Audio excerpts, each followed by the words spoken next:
When you hear about the growing anger at the U.S. and the Arab world, does it surprise you at all, Colonel? Does it worry you? It worries me a lot. It certainly doesn't surprise me because Israel obviously was the subject of this horrific and extremely brutal attack on October 7th. It wasn't just that civilians were killed, it was how they were killed and the audacity and the barbarity of it. And I think that part of that was intended by the Hamas people in order to spur a really big counterattack and a response from Israel that would be over the top, because I think their intent desire is to draw in support from other Arab regimes, from other violent extremist groups in the region against the United States and against Israel, and to undercut support in the West. And unfortunately, we have to say that they're making some headway on those processes right there. But these attacks on our troops and our service members in the region is very, very troubling to me, just on the surface of it, because I don't want us to lose any troops, but on the bigger issue that it could draw us possibly into another war.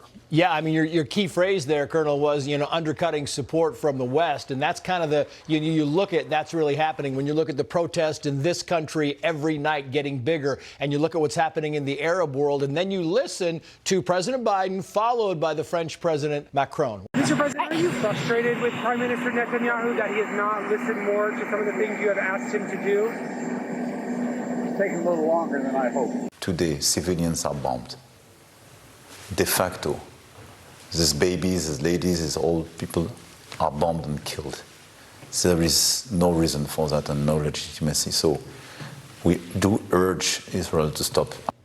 Yeah, I mean, the pressure clearly, Colonel, is growing, and support appears to be politically dwindling a little bit. Yeah, you see Secretary of State Blinken is emphatically saying, hey, there's too many civilians being killed, and Israel's going to have to do something different. And when these images, these are not just propaganda in some cases, when you see entire sections of the city wiped out and hundreds of people killed in single strikes, people are naturally going to say, hey, these were innocent people too. These are just, women and children and people trying to go about their business to survive. And there's some legitimacy to that. So Israel does have to be more careful and more targeted in going after the Hamas terrorists that deserve to be killed, and they can't do these broad brush things that kill too many people, or they can lose support.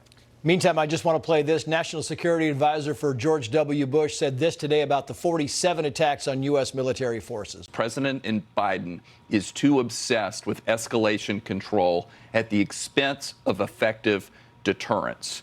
He is going to have a world of hurt on his hands very soon when one of these explosive-laden drones actually gets through some of our missile defenses around our air bases in Iraq and actually kills a number of U.S. servicemen and women. They keep attacking us, Colonel. We keep doing very little. I got about 10 seconds for you to wrap us up. Well, Trace, we've already dodged one bullet when one of these drones went into a barracks and didn't blow up, or we would already have Americans killed. And I've been arguing on this network since 2019 that we need to get those troops out of there so they're not just pointless targets that these groups can go after.